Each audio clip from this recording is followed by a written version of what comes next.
What's going on, YouTube? Welcome to Fresh Review. Today we will be reviewing the 2024 King and Queen of the Ring WWE Premium Live event. If you are new to the channel, what I do is I recap each match on a scale of 0 to 5 or Indescribable to Legendary. I give each match a rating, and each of these increments increase by 0.05 stars. So there's a lot of options here. I want you guys to be honest with me in the comment section if you agree or disagree with any of my ratings. But without further ado, we're going to skip the pre-match show, which was Bianca Belair and Jade Cargill, the Women Tag Team Champions, defending against Hartwell and Candice LeRae. We're skipping that. But if you guys would like to know about that match, my rating, leave a comment section. I will respond to you and tell you guys what I thought about that match. But we are starting with the women's WWE Women's Championship match, which is Liv Morgan challenging Becky Lynch. The build for this is solid. I like the Battle Royal and Liv Morgan still being a runner-up, not being able to get it. She wants to complete her revenge tour. Becky has beat her in the Battle Royal. Can Liv get her revenge and defeat Becky Lynch, who she also couldn't defeat when she was challenging Becky Lynch for the title years ago? We're in Saudi Arabia here for this premium live event. The fans throughout were really good. They're better. The overseas fans are better than the American fans. I will not lie to you. But they weren't as good as the France crowd for Backlash. I do have a review for WWE Backlash. You guys would like to know about that. But without further ado, let's go ahead and start with the match here. And this match started off with a lot of pushing and shoving. Then the action did spill to the ringside. Heads were slammed off the apron in the barricade. Becky Lynch tried to do a middle rope leg drop to Liv, but Liv countered and threw Becky down. Liv began to mount her offense by repeatedly kicking Becky in the corner, then hit Becky with a clothesline. Liv choked Becky on the ropes, then hit her with a drop kick. This got a 2 count.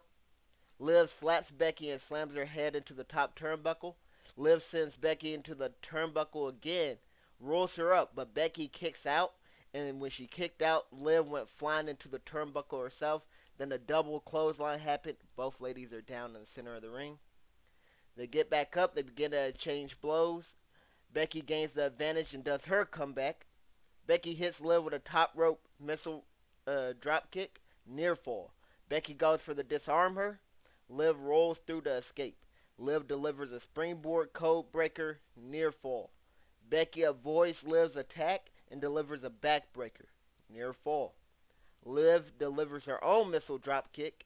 This got a near fall.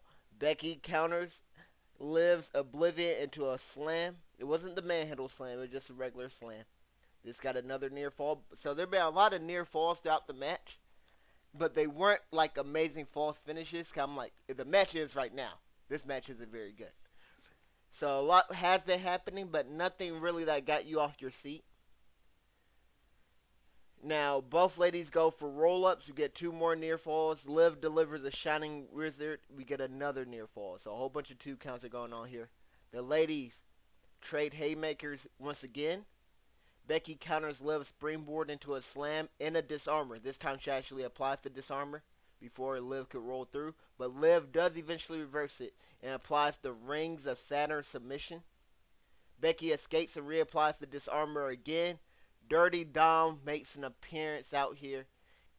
The reason why Dirty Dom is out here is because Mommy, aka Rhea Ripley, gave him the orders to make sure Liv Morgan does not win the title. Dirty Dom came out here to do Rhea's bidding, but he accidentally distracts Becky instead of Liv, and this allows Liv to counter the manhandle slam into a code breaker. I thought this was going to be the actual finish. Near fall. The first false finish, I said, wow, that was a really good one. Now, Liv climbs the top rope, but Becky meets her there, and Becky delivers a superplex. Both ladies are down. Becky gets back up to her feet first. Now we have the actual finish. Dom throws a steel chair into the ring and goes on the apron to distract the referee. But Becky doesn't want to use the steel chair. She's like, what are you doing? This allowed Liv to recover and hit Becky with a DDT on the steel chair, followed by an oblivion for the win. We have a new WWE Women's Champion. The crowd was solid throughout the match. Solid pop when Liv won. Yeah and nay chance when the 2 ladies traded haymakers throughout the match when they were changing blows. And the commentary for this, there's a new mommy in town. That's what Liv said. That was awesome. And then Michael Cole, this idiot deserves to go back to jail when he's talking about Dom. I love both those lines. Liv completes her revenge tour. I don't think a lot of people are huge Liv Morgan fans. As a wrestler, I'm not really that huge of a fan of her. I didn't think this match was anything great, but I did think it was good. I loved the story that was told, and I'm loving how they're spinning this Dom angle now currently. As I record this, I ain't gonna lie, Dom was hard. Yo, Monday Night Raw, you saw the last Monday Night Raw. Dom was harder than a test he ain't studied for. Liv Morgan has been wilding out. So I like how they're doing that angle. It's a non-PG angle, so I like how WWE's expanding, going more towards rated R and stuff like that. I've been loving it. Storyline wise, been loving it. Good match though. I'm giving this match a 3.65 out of 5 stars. I can see it rated anywhere between a 3.40 and a 3.85. Let me know what you guys think about that match in the comment section down below. Becky Lynch. I haven't been a huge fan of Becky Lynch either, but it seems like she is gone from WWE officially.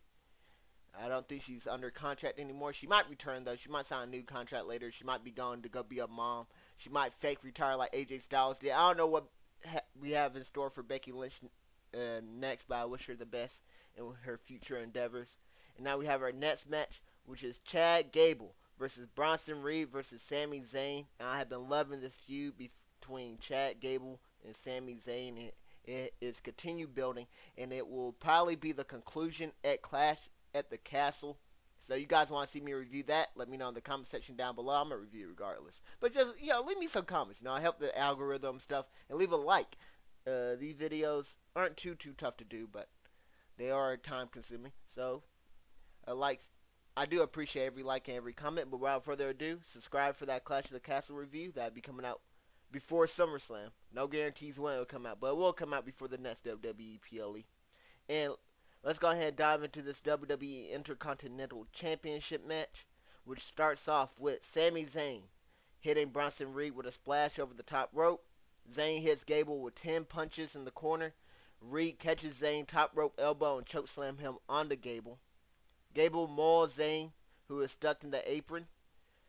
Gable delivers a missile dropkick to Reed. Zayn tosses Gable and Reed to the outside, so both are on the outside. Zayn leaps over the top rope onto both competitors. Now Zayn hits Reed with a sunset flip powerbomb while he's back inside the ring. This gets a near fall. Zayn hits a blue thunder bomb. Well, he goes for a blue thunder bomb, but it's reversed by Reed. It wasn't the brightest idea to try to lift Bronson Reed up. Reed tosses Gable off the top rope as Gable superplexes Sami Zayn. Zayn evades Reed's moonsault. Gable hits Reed with a moonsault, but Zayn breaks this up at a 2 count. Gable hits Reed with a springboard DDT.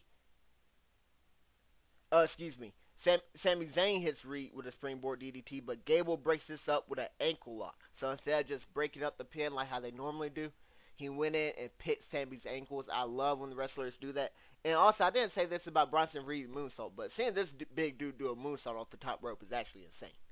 He should not be doing that. Oh my goodness. But Gable applies the ankle lock to Reed. Simultaneously, Zayn applies the ankle lock to Gable. So everybody's in an ankle lock right now. It's kind of odd. Zayn hits the blue thunder bomb to Reed. This gets a near fall. So this time he actually does hit the blue thunder bomb. He got him up and hit it. Reed lands a double stack Samoan drop to both competitors. He had them both on his shoulders and did this. That was awesome. Reed hits both competitors with a suicide dive. See, this sounds crazy in my notes. I don't remember the match. Reed hits both competitors. I know he's jumping off the top rope, but he hit both with a suicide dive. This is insane. Zayn evades Reed's top rope diving headbutt. Gable hits 2 German suplexes to Zayn. Zayn reverses the 3rd German suplex and delivers 2 of his own. Reed breaks up the 3rd German suplex and goes for a double stack German suplex. Gable reverses, and he's the one that actually does the double stack German suplex. Wow, that move was spectacular. Gable orders Otis to clothesline Reed. Otis refuses to clothesline Zayn, causing Gable to assault Otis. Zayn dodges Otis's clothesline attempt, and he closes Chad Gable instead. Now we have the actual finish. Zayn dodges the clothesline attempt, like I said, and Zayn hits Reed with a haluva kick for the pinfall victory. The crowd has some "you suck" chants during Gable entrance, since he is kind of like a bootleg Kurt Angle or great value Kurt Angle. But I really am loving Chad Gable's character work. And it's continue. I can't wait to see that match at Clash at the Castle. I might end up doing prediction videos for WWE. Let me know if you guys would like to see me do prediction videos. That could be another thing I do in the future. That could be a really good thing. For the Clash at the Castle, I think Sami Zayn will win, but I really do want Chad Gable to win, man. I kind of wanted Chad Gable to be the one to dethrone Gunther, but that's a different story. During Sami's entrance, the crowd was singing. There was a loud pop when Gable was clotheslined by Otis due to the friendly fire, and a loud pop when Zayn hit the haluva kick and won. This is really a great match. Truly a great match, man. Love this match a lot. You can say this is the best match of the night. I'm going to give it a 4.30 stars out of 5. I can see it ranging anywhere between a 4 and a 4.50. Now we have our next match, and that is the match you actually see in the background. The Queen of the Ring. We got Nia Jax versus Lyra Valkyria. Now, what I will say is, Lyra Valkyria normally comes down like these wings or whatever, short wings. She had like a full set of wings out here for the premium live event. I thought they looked really, really cool, all black wings. But this is for the Queen of the Ring. So the winner of this match will challenge their respective champion in the SummerSlam card. So that's in August and stuff. So will it be Queen Nia? Will it be Queen Lyra Valkyria? You saw the thumbnail of this video. You probably know who won. But nevertheless, let's talk about this match. And the moves, reversals, and finishes start with Lyra trying to roll up Nia Jax, but Nia doesn't budge. Nia tosses Lyra, but she lands on her feet. Lyra goes for a sleeper hold, but is countered by Nia Jax, who rams Lyra into the corner. Lyra then delivers a suicide dropkick that grazes Nia.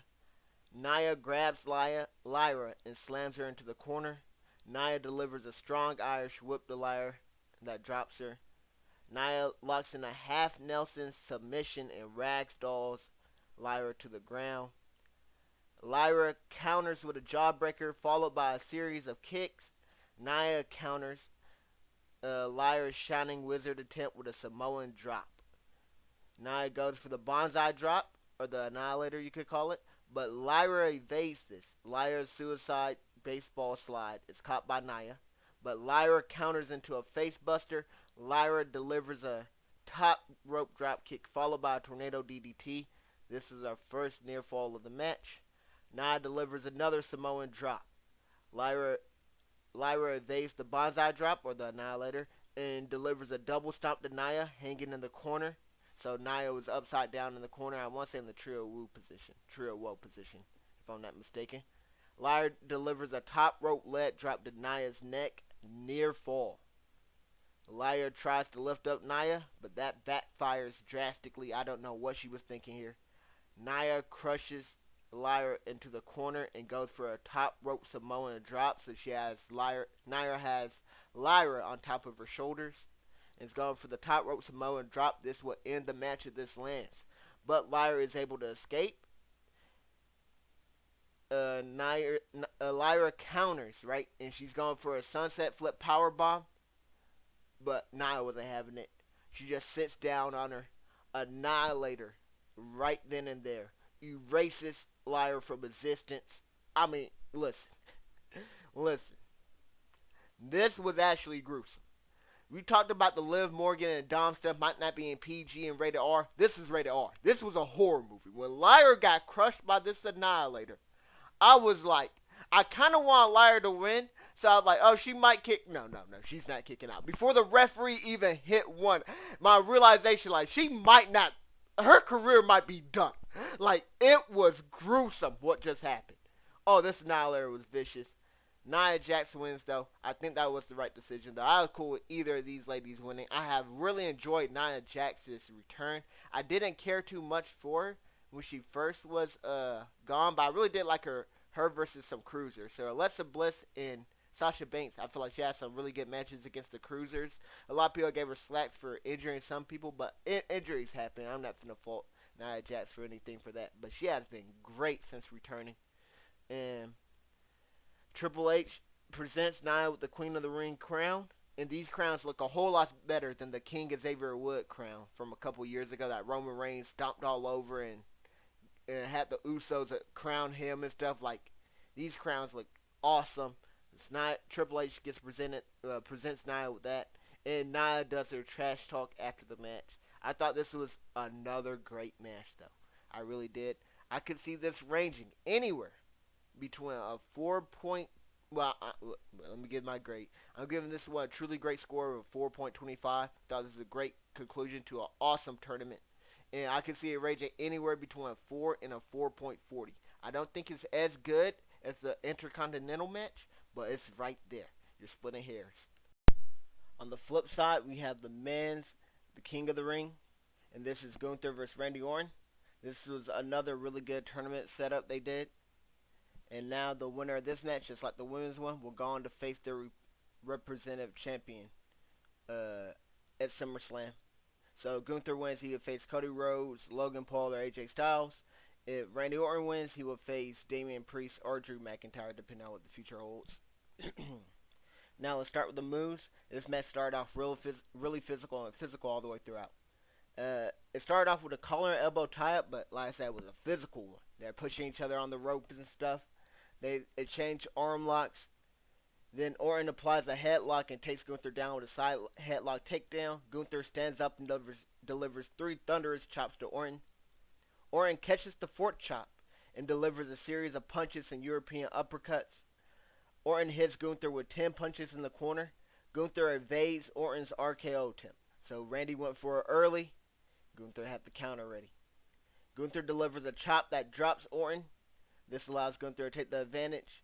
And now Gunther repeatedly strikes Orton in the back before applying a submission. Gunther hits Orton with a backbreaker, near fall. Gunther delivers a body slam. Then he tries to go for a suplex, but Orton reverses and delivers a suplex of his own.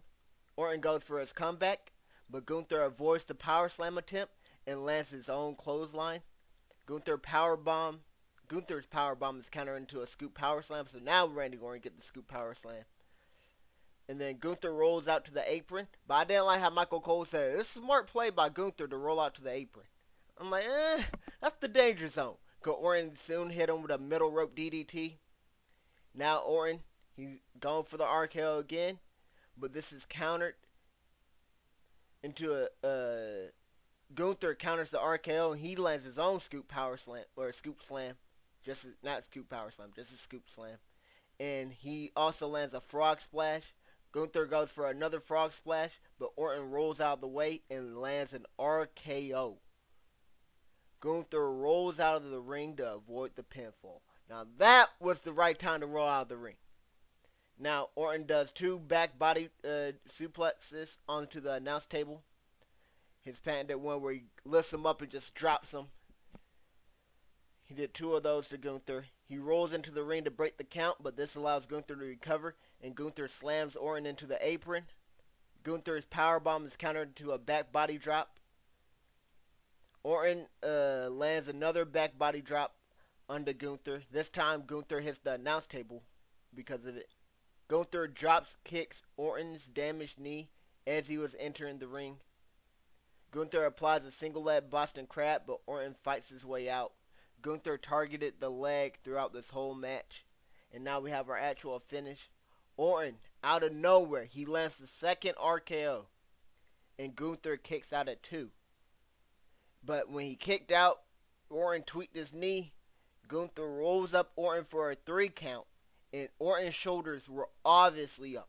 On both camera angles they showed. The commentary kind of talked about it a little bit, Corey Graves. And then, Corey Graves, I'd like to see another angle for that. Because I think Orton's shoulders were up. And I agree with Corey Graves. And they showed us another angle that didn't show too much. So I think it was a botched ending. If it wasn't a botched ending, I think that's a horribly designed finish. Because the tournament been so great. Let's have a legitimate winner to legitimize the tournament and all the other competitors. This Fugazi finish is kind of wishy-washy. I didn't like it. I think it ruined a great match, similar to the triple threat match at Backlash with Tiffany, Naomi, and Bayley. I think a really bad finish ruined a great match. But nevertheless, I will say I probably was too harsh on a Tiffany Bayley match. I should have gave that good. I gave it a well below average. I mean, well above average. My bad. I'm gonna give this one a good. Actually, the more I think of it, it's a well above average. I can't put it in that good tier because it ruins it, man. So I'm gonna give it the same grade I actually did give that triple threat from Backlash, and that's a 3.45 stars out of 5, and that's right below the good threshold. So it's a well above average, but I can't give it that. But I have some more notes. By the way, I can see this match ranging anywhere between 3.25 stars and 3.75 stars. But the crowd sung Orton's theme song when he entered the ring. It's crazy. He's been having this theme song for so many years, and Americans don't be singing it nearly as much as the dudes overseas. I'm not sure they understand all the lyrics exactly, because I'm not sure English is their native language or anything, but we got to do better, Americans. Come on. And then they let to start the match. Had some Olay chants. Olay, Olay, Olay, Olay. Y'all know the Olay chants. And then got some This Is Awesome chants, which I thought it was. And then Graves had some really great lines. I talked about the angle one he wanted to see because it may have read my mind on that. Like, wait a minute, am I seeing that right? He also said taking a chop from Gunther is like taking a frying pan to the heart. This botch ending, though, that's the most likely thing you will remember above everything else. But we also have our last match, though, the main event, which was Cody Rhodes defending his title against Logan Paul. The build for this was interesting. I did like how Logan Paul had his lawyer out there negotiating the contract. At first, it was supposed to be like a double title match, the U.S. Championship and the Cody's Championship, but Logan Paul ended up finagling his way out, and just Cody was the only one that had to defend his title. So let's start with the match, though. Like I said, the stakes are the Universal Championship on the line. Cody Rhodes and Logan both start off with chain wrestling. Cody's drop-down uppercut is countered by Logan. Cody lands a slingshot gore buster. Logan does the split to evade Cody's crossbody. Logan lands a slingshot crossbody to Cody at ringside. Logan hits an over bomb to Cody. A power bomb turned into a face buster, near fall. Logan hits Cody with a gut wrench power bomb, near fall. Logan lands a standing moonsault, near fall. So all these attacks by Logan are targeting Cody's core. So his sternum, chest, his back, all that. Cody quickly climbs the ropes to deliver a top rope arm drag to Logan. Cody escapes Logan's octopus hold. Cody tosses Logan to the outside and catches Logan with a disaster kick. Cody throws Logan into the barricade. So Cody's building some momentum, but Logan takes a sip of the Prime bottle energy drink, and Cody bashes Logan in the head with the Prime bottle energy drink. So this man Logan thought he could take a little time out in the middle of the match. Cody wasn't having it. Now a fan pushes Cody, and Cody retaliates against the fan. So there's somebody at ringside. Of course, this is all part of the WWE. So this is like scripted stuff. This wasn't like an actual fan going rogue at the event. But the referee gets out there and gets involved. Another fan hands Logan brass knuckles that Logan hits Cody in the ribs with while the referee was distracted with the previous fan. So basically, it's that one lucky punch. Logan Paul's finisher is a right hand to the face, to the jaw. This time he hit Cody with the right hand to the ribs that he'd been targeting all match with the brass knuckles. Logan and Cody, it was Michael Cole and Cody. They start talking to each other about the brass knuckles usage, and Cole was like, Logan, you said you weren't going to use them. Because Logan did turn in his brass knuckles and say he wasn't going to use them. He even handed them to Michael Cole. But, of course, Logan Paul, being the dirty heel that he is, had a backup plan. Had brass knuckles on brass knuckles on brass knuckles. This man probably got like 5 pairs of brass knuckles. This man is insane. He got more brass knuckles than Rolexes. But Cody, while Logan is distracted, this gave Kobe time to recover and hit Logan with a suicide dive. Cody delivers a scoop power slam. Logan dodges the disaster kick, but Cody does the Dusty special. That's where he does those signature punches and the bionic elbow. That got a near fall. Cody locks in a figure 4 leg lock, but Logan reaches the ropes. Cody ducks Logan's buckshot lariat, and Cody responds with a Cody cutter. Near fall. Logan evades Cody's vertebraker, and Logan delivers a crossroads. Near fall. So Logan hits Cody with his own finisher. How cool was that? I love seeing Roman do that as well. And I love seeing Cody Rhodes do a spear in that WrestleMania match. I love when they do the move thief. Logan would then climb the top rope looking for a frog splash, but Cody would evade the frog splash, and Cody hit a twisting vertical suplex. Cody would then go for the crossroads, but Logan reversed that and sent Cody into the corner. Logan's pedigree attempt on the announce table is reversed into a Cody cutter. So pretty much an RKO into the announce table. Cody tells the referee to not count out Logan because there's going to be a 10 count. He's like, Cody says, no, don't count him out. I don't want to win like this. So the referee doesn't count him out. Logan Irish whips Cody into the steel steps and hits Cody with one lucky punch. Logan lands a OMG frog splash onto Cody through the announce table.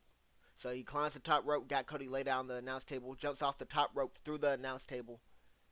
Then he throws Cody back into the ring. Then he hits the frog splash near fall. I ain't gonna lie, I hated this kick out.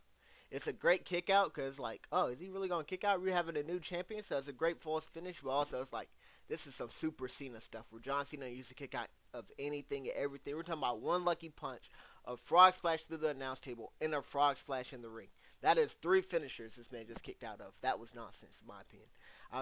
I kind of did without that in the match, but nevertheless, let's continue. Logan Irish whips Cody into the referee, and Logan hits the referee with a splash. Cody hits the, so it's incidental. He didn't mean to hit him, but Cody hits the vertebraker, but the referee can't count to 3 because he's knocked out by the Logan splash. Logan hits a low blow to Cody while the referee is down. Now we have an actual finish. Logan brings out the brass knuckles, but the ring announcer stops Logan from using them. Cody capitalizes and hits the crossroads trifecta for the pinfall. So he has 3 crossroads in a row. The crowd, of course, sung Cody's entrance when he came out. For commentary notes, I said, Logan says, not today, B, when he reverses the drop down uppercut. That was early in the match. He actually said the B word. I'm not finna curse. But overall, I thought this was a truly great match. Don't think it was the best one, but I think it just up there with the other ones. So I think it could go 3-way between this, the Queen of the Ring, and the Triple Threat match. I'm giving this one another truly great match for Cody. 4.25 stars out of 5. I can see it ranging anywhere between 4 stars and a 4.40.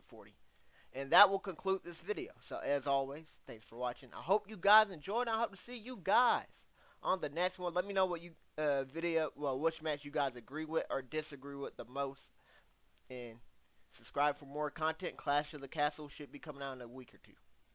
And the next video I have in store is Inside Out 2 movie reviews. So if you want to see that, subscribe.